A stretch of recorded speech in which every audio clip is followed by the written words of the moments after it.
et que j'ai bénéficié d'un accompagnement notamment sur la revalidation de mes brevets, etc. à une époque où enfin, voilà, la vie fait que des fois on a besoin d'aide et j'avais été très bien accompagné à cette époque-là.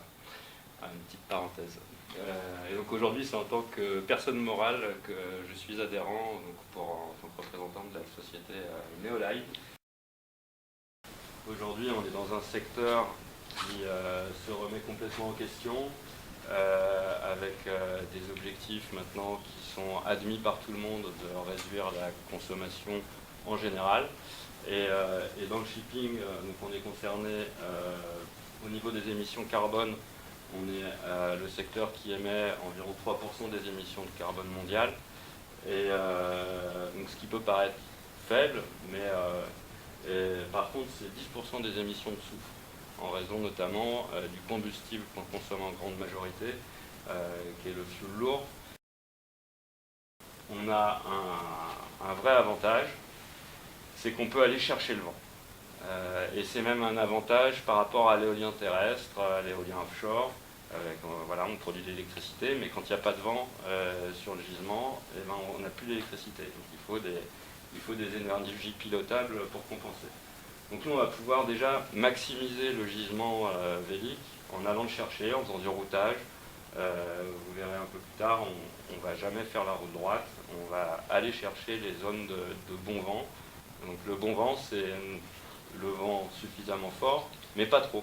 Voilà, on va aller chercher les zones où on peut naviguer en toute sécurité avec le maximum de vent possible. Donc je suis capitaine d'armement de Neoline, donc c'est moi qui vais m'occuper de recruter les marins, les officiers, pour faire tourner le navire, vérifier qu'ils soient bien formés, qu'ils aient leur brevet à jour. Ça va être ma partie. On a aussi un directeur technique, donc lui qui est un ancien chef mécanicien. Moi je suis un ancien capitaine, lui c'est un ancien chef mécanicien, et donc lui il gère toute la partie technique du navire, entretien, achat de pièces de rechange, préparation des arrêts techniques, parce qu'il y en aura plus tard. Et il est appuyé en ça par un architecte naval, enfin par un ingénieur naval, issu de... Alors lui il n'a pas fait sa formation en France parce qu'il est turc, donc il a fait ses formations d'ingénierie navale en Turquie, mais on a aussi des équivalents en France pour ces métiers-là. La gestion de la sécurité à bord et des procédures qui est normalisée de manière internationale. Et notamment ça c'est ma partie aussi, je suis la personne désignée, c'est comme ça qu'on l'appelle réglementairement. Et en gros, si le bateau a un problème, c'est à n'importe quelle heure du jour ou de la nuit, c'est mon téléphone qui sonnera et il faudra que je trouve un moyen de le résoudre. Donc il y a la partie opération de la ligne, où là on a un service commercial qu'on a pas mal renforcé cette année. Donc on a une responsable commerciale, une assistante et une juriste qui s'occupe de bien ficeler tous nos contrats commerciaux avec nos chargeurs. Et bon, vous allez voir que j'ai pas mal de casquettes parce que c'est moi aussi qui fais des opérations. Et donc là, ma fonction là-dedans, c'est de gérer les escales, les plannings d'escale, quand est-ce qu'on arrive au port, etc. Les relations avec les agents portuaires. L'agent portuaire, c'est un intermédiaire essentiel qui fait la liaison entre tout le monde terrestre et le bateau. Et en gros, il va s'occuper des formalités douanières, il va prévenir les dockers que le bateau arrive et qu'il faut venir le décharger ou le charger. Donc c'est lui qui va faire toutes ces réservations-là. Il va s'occuper de toutes les formalités administratives dans le port d'escale où il est installé. La solution qu'on a proposée, donc ce que je vous disais, c'est à la fois du techno et de l'opérationnel. Le plus gros impact sur la baisse de consommation, c'est pas les voiles, c'est la baisse de vitesse. C'est un navire roulier, un navire roulier c'est comme un ferry, c'est une rampe à l'arrière qui se pose sur le quai et on fait de la manutention horizontale, roulante. On a fait ce choix-là pour pas s'embêter avec des conteneurs qui passent entre les mâts. C'est vraiment un choix pragmatique. Et ça a l'avantage aussi d'être du transport de fret moins massifié, donc on peut partir avec un plus petit bateau et rester compétitif que sur des porte-conteneurs où là on est sur des bateaux aujourd'hui sur le transatlantique Europe-US, c'est des 16 000 boîtes. Sur les bateaux Asie-Europe, on monte jusqu'à 25 000 boîtes, c'est des bateaux gigantesques de près de 400 mètres de long. Je crois qu'il y en a certains qui dépassent les 400 mètres. Enfin, c'est des bateaux énormes. Nous, on est sur un petit bateau de 136 mètres, ce qui est quand même... c'est petit pour un cargo, c'est gros pour un voilier, mais c'est petit pour un cargo. Donc la baisse de vitesse. Sur ce secteur du navire roulier, on est en général à 15-16 nœuds, voire 17, mais de moins en moins. Enfin, voilà, nous on a pris le chiffre de 15 nœuds, et donc si on passe la vitesse commerciale à 11 nœuds, donc cette baisse de 4 nœuds, elle fait diviser par 2 le besoin énergétique, déjà, d'entrée. Derrière, ça nous permet d'utiliser vraiment la voile. Alors c'est une voile augmentée par notamment des solutions de routage. Donc ils ont développé un système de routage hybride qui est dévié de ce qui se fait dans la course au large, où on fait de la voile pure, et sur lequel on va rajouter le paramètre moteur. Parce que nous, dans le shipping, on ne peut pas se permettre d'arriver en retard ou en avance, il faut qu'on arrive à l'heure. Donc on ne peut pas avoir nos horaires qui dépendent du vent. Donc on affiche des horaires confortables en baissant notre vitesse, mais derrière on l'assure et quand on en a besoin, on démarrera le moteur. Ce n'est pas un algorithme qui va piloter le navire.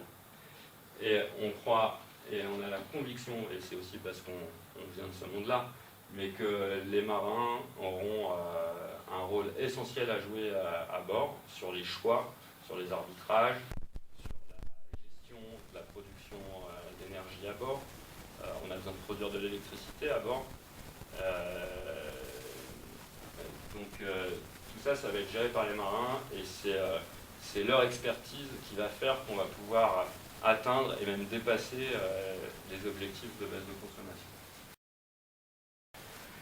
Sur notre premier navire, ce sera du gasoil, donc du gasoil marin, ça est quand même mieux que du fioul lourd, et puis surtout ça nous permet de nous affranchir de tout le système de traitement du fioul lourd, qui est très lourd. Le fioul lourd à température ambiante, c'est un peu de la confiture, quoi. Il faut le chauffer rien que pour pouvoir le pomper. Donc on le chauffe à 50 degrés pour le pomper, on le fait passer dans des centrifugeuses, où là il est chauffé à 120 degrés si mes souvenirs sont bons. Je ne sais plus si c'est avant ou après la centrifugeuse qu'il est à 120, mais en tout cas il arrive dans le moteur à 120 degrés. Tout ça, c'est un gouffre énergétique aussi. Donc c'est un bateau de 136 mètres, 25 mètres de large, sur lequel on installe 2 gréements solid sail de 1500 mètres carrés chacun. L'occasion de parler un peu d'autres métiers. Solid sail, c'est un gréement qui a été développé par les chantiers de l'Atlantique. Donc en fait, les voiles, c'est des cadres en carbone. On les voit pas très bien sur l'image, mais en fait, ici vous avez des cadres qui se replient comme des volets, en accordéon, quoi, qui se replient les uns sur les autres. Donc c'est des cadres en carbone qui sont remplis de fibres de verre. Ce qui est marrant, c'est que quand vous voyez un échantillon, c'est aussi dur qu'une coque de bateau. Par contre, quand vous le voyez déployer, vous avez l'impression que c'est du tissu. Il y a de la souplesse qui se met dans le matériau. C'est assez marrant.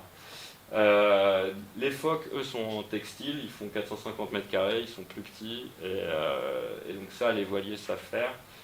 Et le vrai intérêt, outre sa dimension, le grand intérêt de Solid Sail, c'est d'être posé sur des balestrons.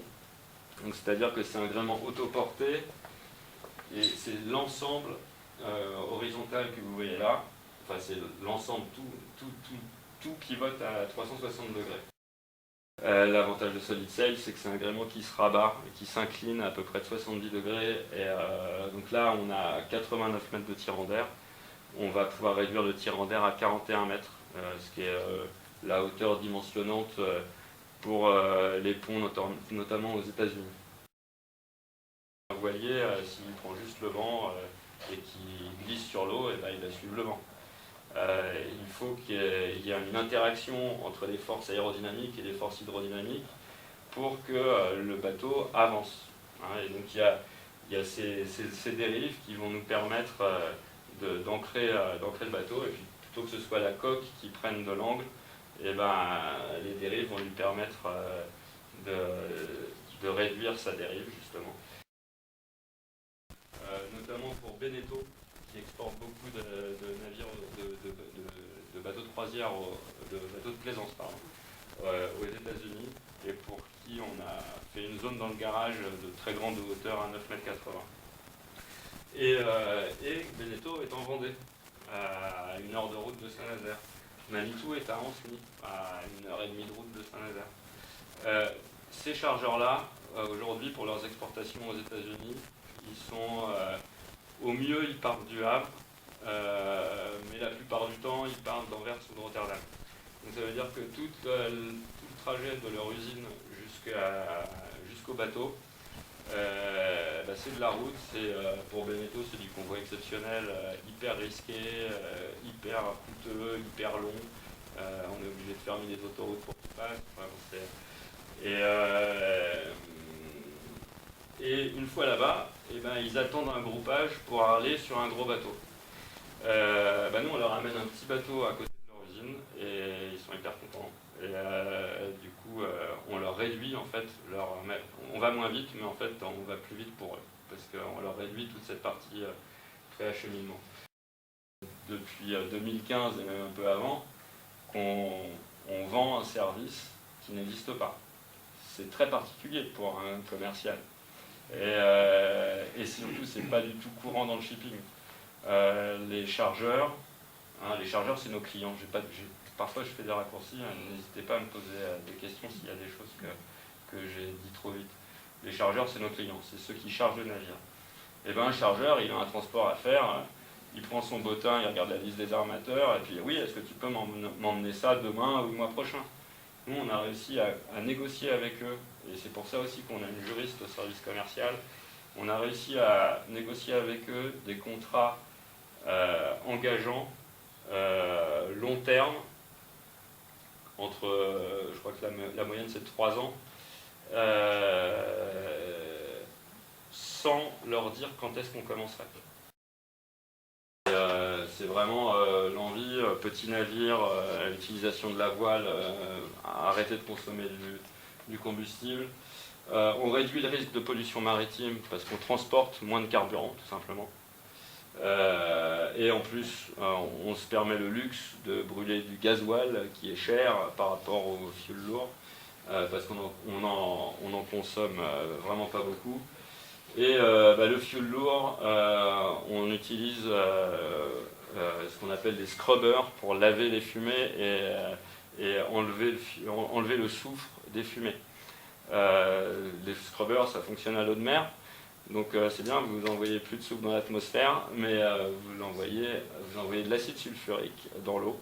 Alors c'est clair, c'est une goutte d'eau dans l'océan, mais il me semble qu'on a déjà une problématique d'acidification des océans, et je ne suis pas certain que rajouter de l'acide sulfurique dedans, ça arrange quelque chose. On a aussi une réduction d'impact sur la biodiversité, puisqu'on a on a une vitesse plus réduite, et on réduit les bruits sous-marins, puisqu'on utilise moins le moteur. Donc il faut savoir que les bruits sous-marins aujourd'hui, on se rend compte que ça perturbe complètement notamment le comportement des cétacés et des plus grands cétacés, notamment les baleines. En utilisant des plus petits navires, on réduit les besoins en infrastructure portuaire. Ça, on compte jamais ça dans le bilan carbone du transport. Mais les 10 000 mètres de quai en béton qu'il faut faire dans le port de Rotterdam, l'utilisation de terre-plein gigantesques pour stocker, pour faire du stock de conteneurs. Enfin, tout ça, c'est des externalités négatives qui sont rarement prises en compte dans les analyses d'impact. 13 marins. 13 marins, ouais. C'est petit cargo, petit budget, voilà. Enfin, on a tout mis dans le bateau. C'est réparti comment? Alors ça va être un capitaine, un second capitaine, 2 lieutenants, un chef mécanicien, un officier mécanicien, il y aura 7 officiers, et un bosco, 3 matelots, un fitter, donc un ouvrier machine, un cuisinier et un messman, notamment pour s'occuper des passagers. J'ai transmis le sujet à Winship. Et on a du coup créé un module de formation. Vous l'avez fait? Ok, que je vous invite. Alors, je crois qu'il est disponible sur le site de l'ENSM maintenant. C'est un module donc plus d'acculturation à la propulsion par le vent. Voilà. Je vous remercie de m'avoir écouté. Et passionné.